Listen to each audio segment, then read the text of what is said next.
Tonight, MPP and government plunged into major controversy as prominent MPP MPs and a government official go public, accusing a serving government minister and a colleague MP of blackmailing her own government. Clearly, her intentions and the behavior the push and also sabotage MPP. And this thing is something that I am speaking on authority because one person cannot take the whole party to ransom, and that's what is happening. Evans Mensah is holding the whole MPP party to ransom. We hear from the MPP leadership in Parliament. It is not like Adwoa Safo is the one who is coming to move the motion. It is not the case that Adwoa Safo, without her, the e-levy, we are not going to talk about it. We have been debating about it. We have been reduced. We have been doing things. Do you see her being there? No. So things are going to happen.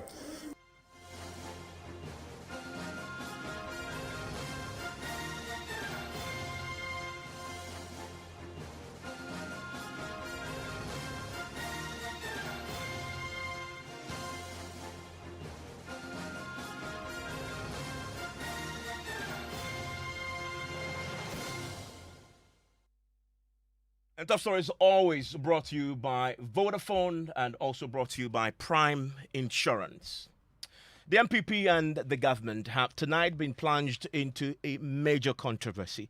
Leading MPP members of parliament and a government official have gone public, accusing a serving government minister and a colleague MP of blackmailing her own government. Both Deputy Trade Minister and MP for New Jabeng South, who is also, of course, a leading and prominent voice in Parliament, Michael Otrebefi, and MP for Asen Central, Kennedy Ejipon, who is also the chairperson of the Defence and Interior Committee in Parliament, have gone public, accusing Sarah Adwoa Safo, Minister for Women, Gender and Social Protection, who is on an extended leave, of blackmailing her own government. They allege that the Dom Kwabenya MP is holding the entire government to ransom.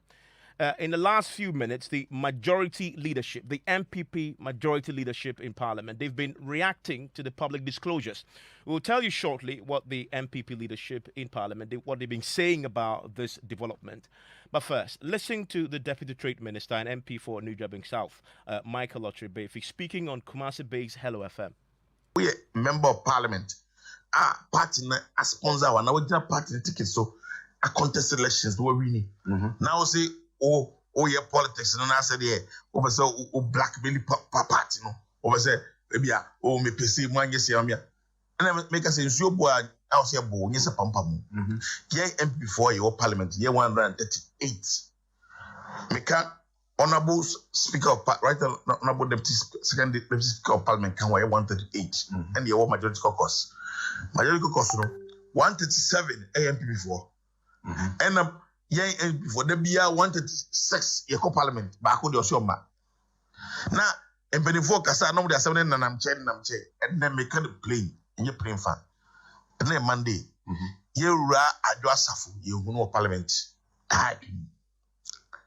Was too quiet now. The baby or one the other pyronym. Such and some will wait for one more. And no, I mean clearly her intentions and the behavior and the push and also sabotage MPP. And this thing is something that I am speaking on authority because it's also and also they are sending and change because make kind the compare cocaine. We have also a binomo. I say, almost at the almost seat na I a bargaining chip. You don't do this to me. I'm not pushing government. 138 majority caucus. 138. For how long? And as a member of Parliament, no, for some time. I mean, just your panic chow. Just say, and your problems are you come as a political party, and as a government, maybe bring you kuswa. I just have our member of Parliament for Dobe Kobinya. When you be free, or repair. It's not say, yeah, I can go Parliament. And let me say, then you don't bring out things like the way you are talking about. What you are talking about now. You just told me, say, I quoted as saying. It is a whole person would be a blue chip, and a blackmail party. No, say, me say, but say, Mamma me, majority deputy majority leader, member parliament. Obasama were very articulate, very vibrant, very active and intelligent. As a party, no deputy majority leader. Afenyomarkin Alexander. Is he not doing well? He's doing exceptionally well. But the point is that political party, a friend, the FPP, no, edu emra was a call a speed. So one person cannot take the whole party to ransom, and that's what is happening. So that's a deputy trade minister there speaking on Hello FM a short 24 hours or so ago. We will hear from Kennedy Japan shortly, who is the chairperson of the Defense and Interior Committee and MP for Asing Central. But let me quickly tell you, he spoke in Cree. Let me quickly tell you what he's been saying there in English.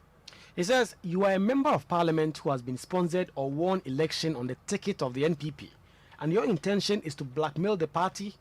We are 138, including the second deputy speaker. But the majority caucus are 137, and one has decided not to join us during sittings. Today, I am saying it on record that Adwoa Safo doesn't come to parliament.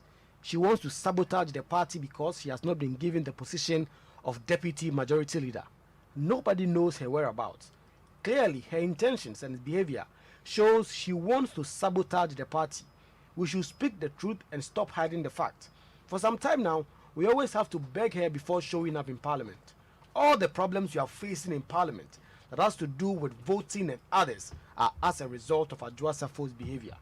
And he concludes by saying Afenyomarkin is really doing well with this position. And that last point, he was asked the question. I mean, if indeed he was asking for a deputy, he was asking for deputy majority leader, because he also disclosed that Adwoa Safo's demand allegedly is that she be given the deputy majority leader's position. And he responds to that and says, well, that can happen because Afenyomarkin, who is currently the deputy majority leader in parliament, is doing well. And so there's no basis to change that position and hand that position over to Adwoa Safo, who we must say, until this new parliament, was the previous deputy majority. He held that position in the previous parliament. So that is the deputy trade minister speaking there, making those revelations. We've also heard from Kennedy Japan, who is the member of parliament for Asing Central. He's also been speaking about this, and in his own words, the gender and children minister is holding the entire government to ransom. But Adwoa Safo and God in Ghana drew people go near drain. What do you say? Yeah, I was in Adwoa Safo is holding the whole MPP party to ransom. And when I'm and yes, I'm in woman unity, or you're being a ya.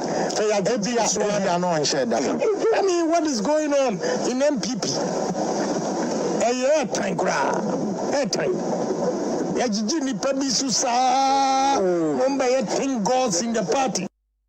So that is Kennedy Japan's take on this, and he was speaking on Oman FM. What has he been saying? He says Adwoa Safo is holding the whole MPP party to ransom. I'm telling you the truth. The fact that I have kids with her doesn't mean I'll cover up her bad acts. What is going on in the party? We pamper people and turn out to be tin gods in the party. Okay, so that's Kennedy Japan, and he asserts there that he has children with the Adwoa Safo in question. Now, this has become an issue in Parliament, and I want to bring you shortly what the reaction has been in Parliament from the leadership of the MPP side in the House. But some background to this. Adwoa Safo has been in the news recently for a lot of reasons, particularly her absence. Also because the government since last year, in passing the budget, in also dealing with the e-levy, had been left with the only option of relying on their numbers in the House. If you take one person out of that equation, it leaves them with 136 plus, of course, the independent candidate, and that leaves them short, unable to carry a bit of the business that they do as a government. And so Adwoa Safo's presence has always almost overshadowed the conversations. You recall that in the lead up to the passage of the budget, whether or not to pass the budget or not, which went into a cycle of controversy, there was controversy when the accusation was leveled that she wasn't in the house and that somebody impersonated her. The minority side raised that vociferously. In fact, it came up on the floor and on radio stations that the person who was in the chamber and looked just like Adwoa Safo was indeed not her. That was a controversial subject, and the accusation then was that she wasn't in the country. And the reason why the majority side had failed to get the House to sit and consider the budget itself. Remember that they actually lost the first one because they left the House and came back, was because they were waiting for Adwoa Safo to be flown down to participate in the voting. Yes, she eventually shows up, but then the controversy emerges that she may not be the person. Subsequently, she indeed was on the floor for the actual vote that then overturned the earlier decision when it came to the budget. She herself took that matter on the floor. This is what she said then about the accusations that she wasn't in the country and somebody had impersonated her.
So that is Adwoa Safo. That was the last time we saw her on the floor of Parliament, very aggressive about the fact that she was there and demanding a retraction.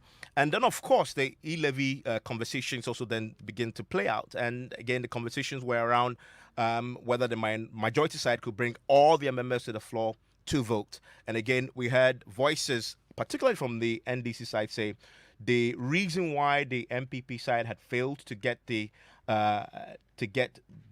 bring the bill to the House for a decision to be taken on it was because Adwoa Safo was not present in the House, and he needed a number to win if indeed it comes down to a vote. And of course, as we know now, the e-levy is still not on the floor, and some have pointed the finger at her, that her absence is a reason why that is the case. But if you trace us back to the last year, 2021, after the elections, she was made a deputy, she was made a substantive minister for gender and social protection.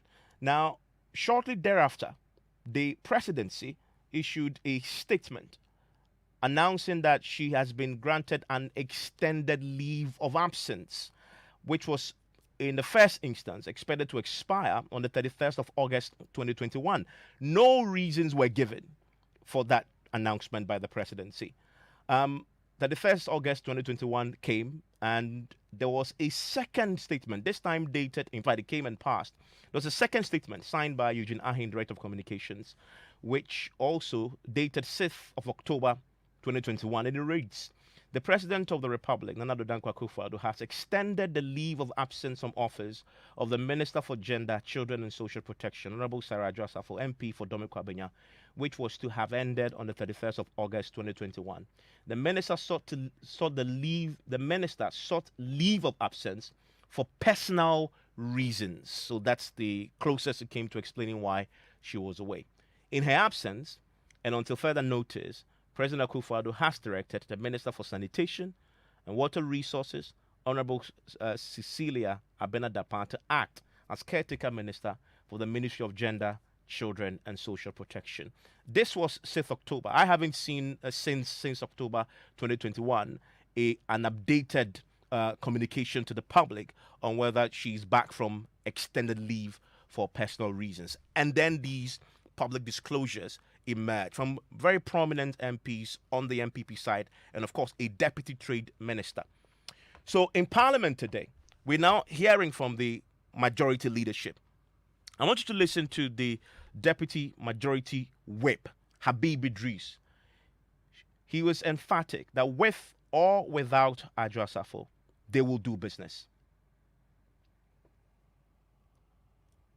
Not the case. It is not about the fact that the leadership or the majority caucus is struggling to be able You to haven't been able to keep your members in no, line. not that. All our members Get are them- there. It's just the fact is that, like I told you, the majority leader has said that we were still doing consultation to be able to come at a certain figure.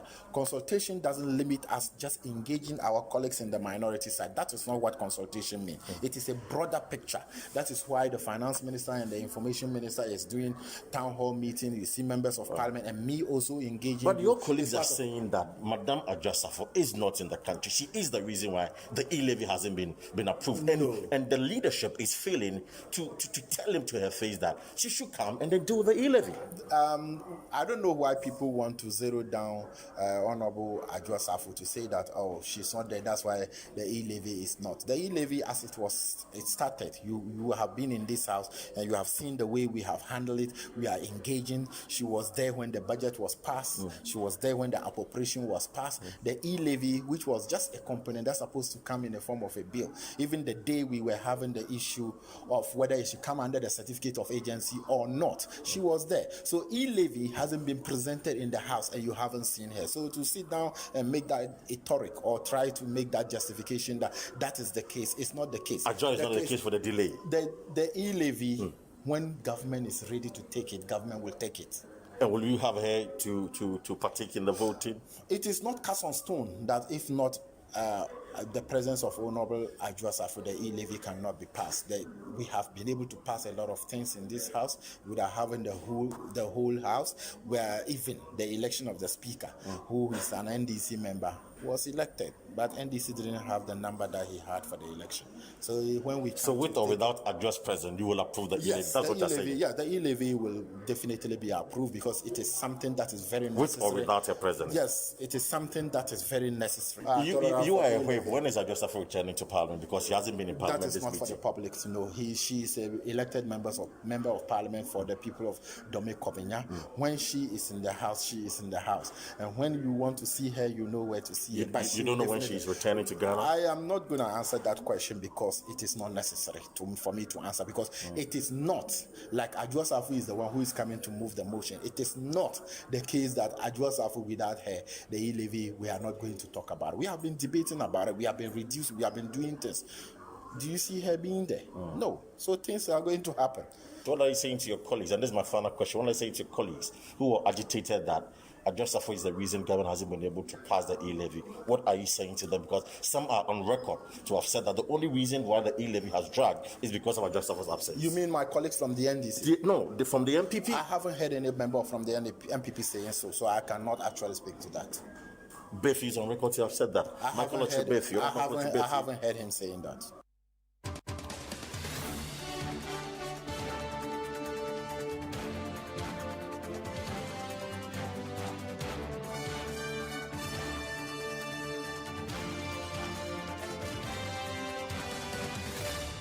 Well, you definitely have heard the deputy trade minister speak to this. You've heard Kennedy Dupont himself speak to this. He himself confesses whilst criticizing the minister who is on extended leave that somebody that she says children with there. So what do we know? We know that there have been a lot of efforts to try and get her down to participate in parliamentary business, and that she may be most likely in the United States of America, and there have been attempts to get her to come down and participate in Parliament, and also, of course, to do her job as a minister, as was appointed by the president there and MP for Dome Kwabenya. There's no clarity yet on whether those attempts to reach out to her have yielded any positive results. But let me bring in a political watcher, election watcher also, watching this very closely. Ben F. Singh is the managing news editor of the Daily Dispatch newspaper, joins us on the telephone line right now.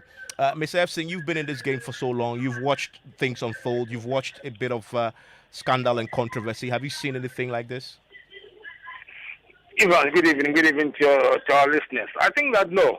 I think that clearly, if the records there at Parliament show that she has absented herself without permission for health reasons, I think somebody should trigger and the party should sack her for a by-election to be held. I mean, can the party afford that though? Because if you do so, if you say believe what the deputy trade minister just said, that her demand is that make me a deputy majority leader, right? And an accusation is that she's blackmailing, allegedly. If you believe that, if you do sack her, nothing stops her from standing as an independent candidate, splitting the votes of the MPP. That hands the seat to the NDC. That's risky. It is going to be very difficult. She can take that risk. It's going to be very difficult for her to win as an independent candidate, unlike the situation in the Ashanti region. She won the NPP primaries by 8 votes, not 8 votes. That is a relatively safe seat for the NPP. So she can decide to dare the party if there is proof of 15, if there is proof of days without excuse health reasons, they should sack her. And she can decide to go independent and be a second independent candidate. There's no way she's going to win that seat as independent. That's a relatively safe NPP seat. And she won the party's primaries by 8 votes against Michael K. Jr. I mean, so that's what the party can do. But she is still now the substantive gender, children, and social protection minister, and that is squarely within the domain of the president. On the 6th of October, the president decides to extend her leave of absence for, quote, personal reasons. What should the president himself do now, in the wake of everything else we're hearing from his own government and people in parliament? Well, I'm sure maybe she brought proof of some medical condition.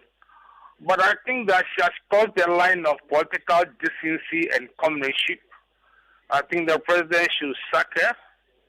And if she has not fulfilled the rules for being absent for these number of days, they should sack her, have a by-election, and she can contest as independent and come to parliament and perhaps vote for NDC. So they should call her bluff and sack her from parliament. So that's parliament. You mean the president should also sack her as minister for the gender, children, and social protection? Yes, she should do that. She's showing disrespect to the party that brought the government to power. Okay, so let's even stay with her ministerial position. Surprised that it's been almost a year and she's on leave of absence with the endorsement of Jubilee House. Surprised that is the case? Well, I've been surprised. I think that she's been over-pampered. She's just crossed the line of political decency and level-headedness. The government should sack her, call her bluff, and sack her from parliament if she's crossed the line of being absent continuously without permission. I mean, in the way the dark arts of politics play out, I mean, we all know that in the back rooms, people will and deal, even in government appointed ministers will, especially when you have this tight-hung parliament. I mean, is this new? Is it something that happens in the shadows? The only difference maybe is that people are now going public, and these are very senior, prominent people going public to say. You know, and why it has become news, Evans, is that it's a hung parliament. One seat different.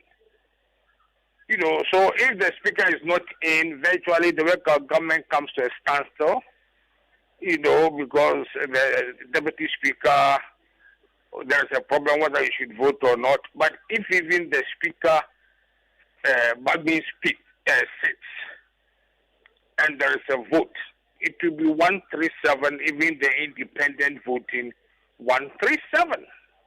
They should call her bluff. She can't be bigger than the party that brought her to parliament and the government which made her minister. They should call her bluff and sack her. And that, I guess, you say that, I mean, no, as of course, you've just said it, but surprised that the party hasn't done so already, knowing what is happening? I mean, I guess what I'm saying, why do you think they haven't taken this step yet? Definitely, there's no way the deputy trade the MP and Kennedy will come out if a decision has not been taken within the party caucus and party hierarchy and government to call her bluff. Today is Friday, and I'm sure by next week Friday, by this time, her political head would have been chopped off. You saying this because you know something is brewing? I think so. I think that by next week we'll see the head and tail of this, the head and tail of her mischief. I mean, because for Kennedy Ejipon, I mean, in particular, to go public like the way he did on Adrasaf, and still say to us while criticizing that is somebody I have children with, it shows you that there are people in the party and in Parliament who are frustrated that the lack of action to deal with this matter. Yes, Evans. You know, from what I've been hearing within the past 2-3 days, by next week this time, I'm sure the matter will be settled by Wednesday. They call her bluff. Ben F. Singh, I'm grateful that you joined us with those thoughts. And Ben F. Singh is the poster, election political watcher, editor-in-chief of the Dispatch newspaper. And Ajasafu, by the way, is very popular in her constituency. If you look at the last elections, for example, she won it by 58%, beating closest rival, the NDC's Faustina Akurugu, by 75,000 votes. As against 52,000 votes. If you live in that constituency in Dom Kwabenya, I want to hear from you tonight. From everything else you've heard from the Deputy Trade Minister, from Kennedy Ejipon, from the leadership in Parliament on the MPP side, send me a WhatsApp 055 11 11 997.